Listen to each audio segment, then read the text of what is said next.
So, good evening. This will be the 10th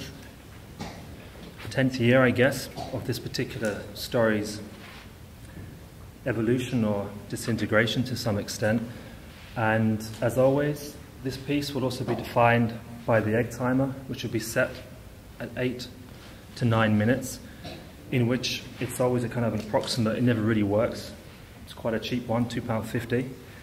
But I hope that this story will be contained within that. And as a side note, as a prelude, or as a frame or a context, like a light box, 2 meters 20, or a table construct, I realized today, as I tried to rehearse, well, I tried to rehearse many times before today, but as I realized today when I was trying to rehearse, there was a table construct, and I realized I was sitting by a table in a cafe thinking to myself, how do I rehearse for this particular story that I've been telling for 10 years? And this kind of whole work, in a way, is also kind of like a series of table conversations that evolve around particular parameters, light boxes or tables or coffee or egg foo young, or a timer, parameter. And this piece will continue by a table construct, 9 minutes, and ticking and timing, but in fact, in a place foreign, north, east or west, not quite sure. Lake district, table construct, and I walk in, and I regret that somehow.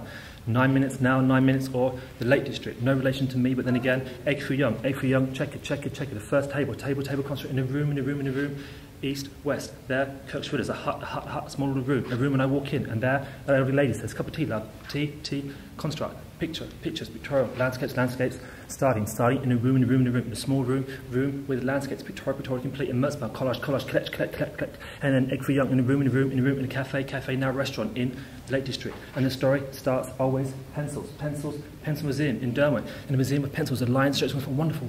Pencil museum in the middle of nowhere, England. There, a museum of pencils and lines and chopsticks and woods and forms and 9 minutes and now 30 seconds ticking, going down. I said to my dad, I said, why of all places was I born by the sea, Southend Sea, by the coast, the estuary? He says, the person you could have searched for is called Chopin, starts here. There, 1922, he's born in Paris, and now Norfolk, he dies in Norfolk, but then Paris, I need to search for a man called Chopin, he's in Paris.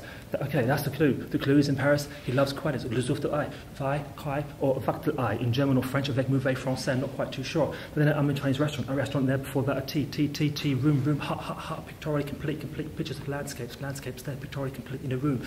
45 seconds in, and then there in a room with a table construct, I can search for this man, a concrete power, a sound power, in the Lake District there, or not quite, on Norfolk or Paris. Avec mauvais français, I can search by image, but I can't practically find him, search by le je pense, or yellowpages.com of FER.org. I can't search him practically, so therefore I can walk around in circles, and the story starts now on the first table. But before you do that, return to the sea, to Essex, because the house is sinking, and shoes, Clark's shoe shops, there, boxes from the beginning, from origins, boxes, shoes, contain objects all my life, contain and put it in boxes, shoebox, and says Tris, the house is sinking, it's disappearing, it's going away. Boxes, delete, translate, and I realise it's too late. 2 minutes in, tripod, microphone, tripod, camera, holding every object, left, right, A to Z, and photographs. I'm holding, with the camera, 35 mil, APS film, or perhaps not, 35 mil, sprockets and spools, and time, parameters, now in a room, no table, no construct, no parameter, now 2 minutes in, and I'm holding, I'm deleting translation, all the boxes from 2 to 3, and little boxes, little archive boxes, and translation to can, perfect, until I find another shoebox of photographs. I think, shit, I can't sit there and just hold each photograph and translate, I'm running out of time. Therefore, I realise the Germans want to recyclers. April, May, shredder, June, 922, Paris, destination, perhaps 7 minutes in, perhaps not. And then again, the Germans want recyclers. So I realised, Papierstau, go to Germany, pack my bags, left and right, mustard and relish, left and right, and now in Germany, the wonderful recyclers, in a room, in a small room, in a Plattenbahn, a GDI MDF bedroom. I'm in a room now, shredder, all the photographs, A, border, lines, sheens, matte, glossy sheens, I'm shredding, I can't shit because this piece of shit is £2.50 from Southend Seafront, a small hand shredder, an informant, and hand shredder, and I'm cutting can as fast as I can until it's delete from east, west, Victoria, left and right until I'm deleting, decanting until all my boxes of photographs are translated, into small little sheens, matte, glossy. Now time, 4 minutes in, I'm still in a room, and I'm in a room like Bickendorf for May, April the 1st until May Day, 1 month of solitude, 30 days in a room as fast as I can. I'm photographing in front of shredding my calendars, April, May, June, May, middle calendar, Van Gogh. He says, "Dear Theo, I want to paint solitude. I want to paint every line, every shape, every colour, every form. Dear Theo, in 1888, I want to paint solitude. To the left, to the right. To the left, a door, a chair, a bed to the other door. Shutters are shut, pictorially complete. In a room, hut, tea. Kirchhoff's landscapes, depiction there, and now back into a room, into 1888, and Kirchhoff says, from F to Y to Z to Merzbach, topping, saliva, ticking, still going. In May Day, and the Nazis arrive in May Day, like they always do. The Nazis arrive, and I realise, bang, kaput, broken, it's never going to work anyway. And I realise I'm running out of time, running out of breath, it's never going to work anyway. But then again, 89 Revolution, smoke, synchronicity. The Germans, the East Germans say, why is it synchronicity? Why is it the same moment in time? Smoke rising. And the stars here, they've got many papers, big machines. I've got small machines. They've got big machines. Thousands and millions, 300 million sacks, bags, text, and they're shredding. And they can't, you've got to burn. You can't just cut, you've got to burn. And now they're shredding, they're cutting up, and they're burning. And the people of Leipzig in October, November in 89, they see smoke rising in Leipzig, Berlin, all the way down to villages, towns, Victoria complete, Lake District, or landscapes complete. Landscapes and smoke rising, same moment in time, and they say this is it. Top of wall, documents, bureaucracy, crumbling, the weight, the documents, shredding. And I realised I failed as well. May Day, Nazis arrive, and now, avec Mouvement Français, I'm in Paris, avec Mouvement Français, walking around, two, left, right. Mustard, relish, suitcases, calendars to the left, decanted, photographs, sheens, cut, because the Germans are wonderful recyclers, and now I know that, because now I've decanted the photographs, and now I'm ready to search back to a room, to a construct of egg for young, checkered, and now north, east, south, west, walking around in Paris avec Mouvement Français, buying apples, walking around, hoping I could bump into Orange Chopin and say, Orange Chopin, je passe aux questions for the, my French is so bad, so if I can do it, but in the east and west, so I bumped into in the supermarket, buying Le Zufter, Vactor, quail eggs, hoping it's by 24, 48, and I'm walking around in circles and ticking and running out of time. And I return to Glasgow to a room, another room, a red table, veneer, wooden, sticks, and no more. Now tweezers, Pritt sticks, and I'm blowing out every little quail egg, little decanted eggs, and I want to get 24 decanted eggs into a Ferrero Rocher chocolate box. And I'm by room now, and I'm blowing out every little egg until then. Vegan, now vegetarian. Gave up on veganism and realised it was too late. And now in June in Paris, and now Glasgow, in a table, until I have my Avec Mouvement Français, my object d'art, my decanted, beautiful 24 objects, my quail eggs to give on to Henri Chopin. It was complete. And then years went by, stories went by, slides went by, tables, objects disappeared, photographs forgotten, and retested.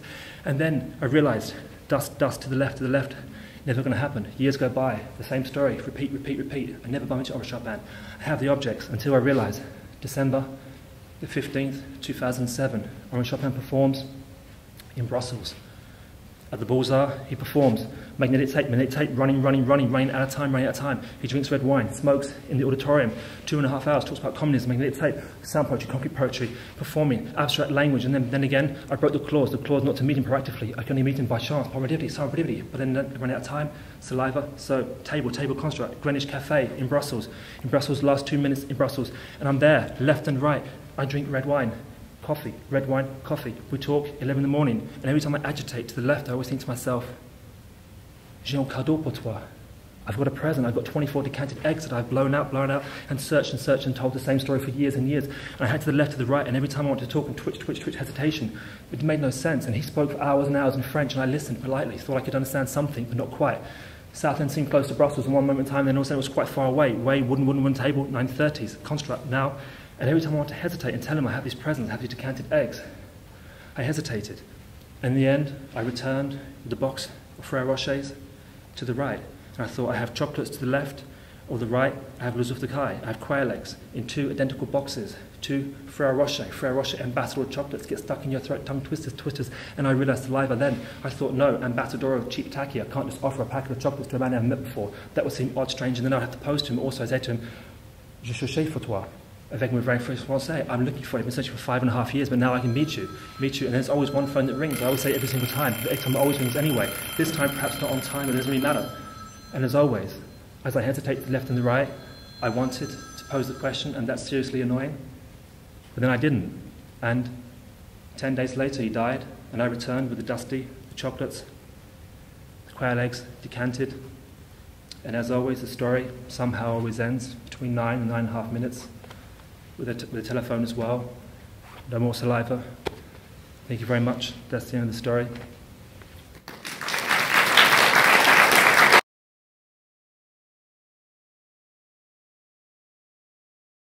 I'm curious in the context doing this live, to what degree the documentation sort of challenges the live experience that we just had? I'm not sure how much it challenges your live experience, but how much it challenges me is in performing. It's quite a bit. Usually I don't have this kind of apparatus around me when I perform, but I realised that the egg time in a way was a little bit default. It never really works in that sense. I also realised that having 60mm, when you always have a kind of like a parameter, very concrete, you film in 60mm, it's 10 minutes or whatever.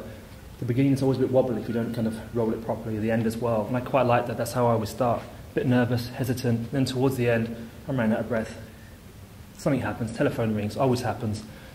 And you know that's kind of the end of the roll, the beginning of the roll. And in a way I like that the tape, magnetic tape, Chopin, the egg time of the slides, it's kind of analog or anachronistic kind of mediums like this as well. Kind of parrot, kind of, there's something reminiscent as well about spoken word and the fragility of memory as well. As for your experience, I don't know. I was hoping that with these lights it would bleach it all out and I can't really see anything and that would be a bit more obscured, but maybe not.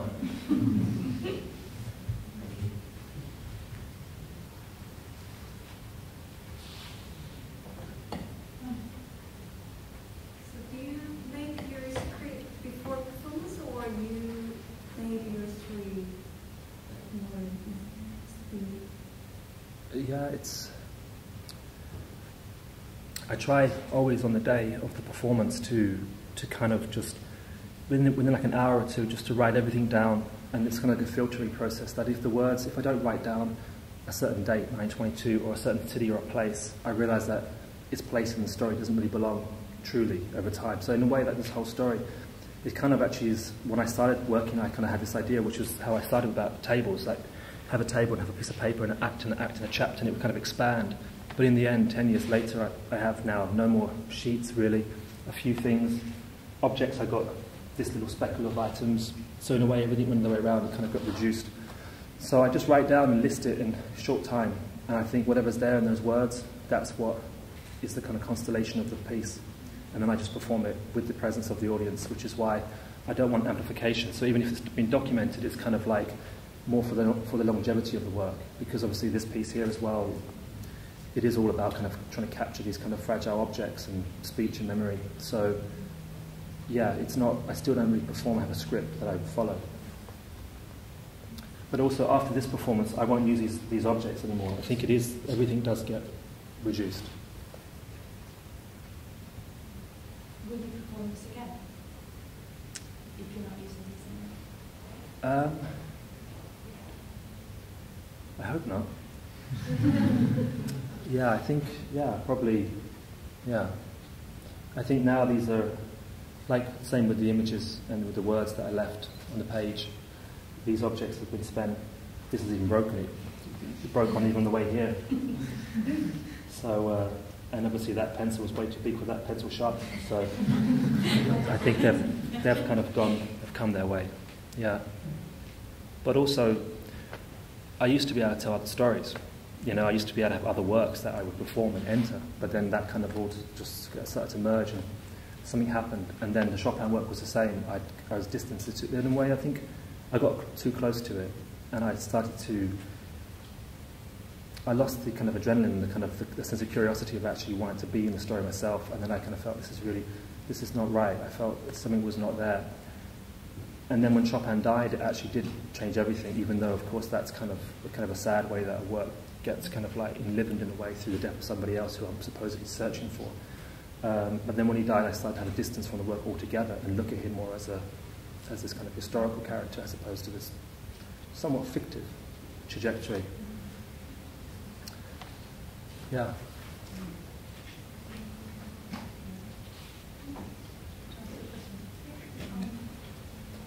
When you say that you were writing some notes, you're not writing everything, but you are taking some notes before you perform. But why do you limit yourself with time? And also, when you have the time limitation, and then you have all the keywords, what is your last keyword? And how do you plan to finish, but then you finish in a certain time? Like, it's interesting that you plan something in advance, but at the same time you are unplanned, and you're limiting your time. So, well, I don't know how to cultivate the question, but that's interesting that you are limiting yourself, but at the same time you're not limiting yourself when you're preparing yourself. So, I have no question. I'm just Yeah. at the same time. But what would be the last word that? What was your last word? That probably didn't hurt. Yeah, there's not really. I have to be honest. One thing on deliberately as well. When I write like this, like that, I deliberately write very fast. So for example, the rehearsal for today was to buy a notepad when I start, and in an hour or two, kind of rush through the whole piece. Scribbled. I can't read my own handwriting when I do it that fast. So deliberately, it's just about kind of like getting, kind of like a scripture, like getting it out, like sweating it out, like. So kind of like, in a way, I have quite a distance to the material, and I know that there are certain forms. If I look over time, it's like just a bunch of dates. It's pretty cryptic in a way, and I just know that there is no way that if I write it down, and that was why some of the other stories just died, is that I made the mistake of trying to write the script later on, perform first over the years, and then start to write a story about what's the content, like trying to write the actual story out, and I could never return to the performance, because when I'm performing, certain words, adjectives, words that you would use in a story, you'd use it for a text, started to kind of like impose himself on this kind of more fluid and a bit more kind of, like hasty and unrefined use of language, which is much more stimulating for me, and in the way that the words on the page, very undefined and loose interpretation. But it's kind of like sweating it out for a couple of hours, and then I'm done. But if I don't do that, I feel like I'm not doing any effort. I'm just turning up and just trying to wing it, which I guess I kind of, an hour in a cafe rehearsing, maybe that is kind of the same, but I don't know. I wasn't too sure on the question, actually, so maybe I didn't really answer it. But.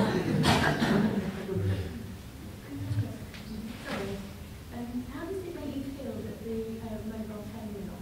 Because it seems like everything's placed, and you've got a format that kind of follows on with your costume. You kind of dealt with it very well. Is that part of it kind of you going with it, or you're... How does that make you feel? Because it's obviously it's filmed and it's... Yeah, it's a killer. Yeah, it happens all the time. And one time in Madrid I performed when the phone was ringing everywhere. The phone was just ringing. No, I think in Madrid this was 2011 when I really had the low point of performing like this and thought, this is not going to work. There's no longevity to this. And 7 o'clock performance, and then everyone was just coming and going. Every 5 minutes people just was walking in, oh shit, high-speed English, I'm out. Coming whenever they want. Phones ringing all the time. And I just realised that I was starting stuff, and I just stopped and said, I'm sorry, it's over after 3 minutes. I said, I'm sorry for those that actually want to be here, but it's not going to happen. And I just couldn't, I needed to kind of enter that zone and then kind of work up a kind of, not like a fear, but like the presence of the audience in a way. I kind of see it as in like, we're all in this kind of unstable state where it's only, and also with the timer, I think it's really important that it's defined, because when I started performing, it was with the table and to one-on-one, and I would offer the timer. And everybody said, like, it was always 60 minutes, every 8 times, it's 1 to 60, and everyone would always say 2 minutes, because they knew 1 minute is almost a little bit too rude, and if you go after 2 or 3, they're like, what is this going to be? What am I going to get into? So everyone always chose 2 or 3, and that meant that I knew how important it was that we were building this together, and we're in this together, because there's this 4 or 5 or whatever, this defined moment. So when the phone rings, it kind of can just kill it, because it's not about it derailing my thoughts where the story's going. It's also making me think that we're not all in this kind of illusion, like a fictive illusion, like a story where you're actually writing, as in like a script, you're writing a story for a reader. You kind of have this kind of idea that there's this kind of 9-minute kind of construct together, this world we're creating, and just about understanding, including the author or the performer. So when that happens, it's a reality shock. It's like, I'm back down to like, oh fuck, People might be bored, people might be thinking all the time, people might have other things. You know, that's natural as a performer, so that's what happens. Also, you feel like if the phone is on, you've been told to switch it off, or if you would not switch it off, it kind of, there's something fragile that happens for the confidence for performing. Sorry for that person's probably thinking all the whole time. No more questions. Can I ask a question? I'm interested, following on from something that you were saying just now about the pace of your performance, and some kind of switch it up, and sometimes you speak more slowly. And I'm just interested in, because I think with that, the fragility of the performance, that creating the relationship, it's kind of really talking really, really fast. For me, as somebody's around trying to like listen and do it in and really slow, it kind of changes the involvement in terms of the speed at which you're speaking. And I was just wondering how that might change or how you feel about the pace at which you speak. It's a lot slower now. Yeah, exactly. Yeah. So like how that evolved and what your thoughts are. Yeah, it's a lot slower, and I need those passages where it kind of, there's like a pendulum where I know I've got to build up, because as I said, because it isn't written that way, that maybe the first 2 minutes I'm kind of like, it's kind of much more kind of rugged, and I'm trying to construct where I'm going next. So it's repetition, so it's much more about me kind of like trying to sculpt, playing with the language to get to meaning afterwards. So I kind of, with the audience, I'm kind of building up some kind of like structure for us and for myself as well to lead, and then I stop and think, okay, that's led me to that, that's where I'm going, that's right, I'm going to Leipzig, I'm not going to Paris. I forgot Leipzig comes first. So if I'm going, try, I'm thinking, okay, I'm saying that because I'm there, but really I want to get to Paris, that's the end destination. I want to get there before the Ecktimer rings, but there is Leipzig. So this is kind of, so it's happened over years that obviously for the audience there's no way they're going to understand what all that's about, but I'm always aware that there's a point I have to jump back into like, now I'm in Paris, left and right, mustard relish, and then, so I think in the beginning it was much faster, performances, it was much more, I didn't do that for the audience, but it wasn't as if I wanted to, I wouldn't be able to, because I didn't know quite where the content should be. So I think it took a long time, at least 4 or 5 years, to understand that these abstract parts are actually the parts that allow us to kind of to move. And it's nothing to do with rhythm or a musicality, I'm not interested in that, it's just making it work somehow.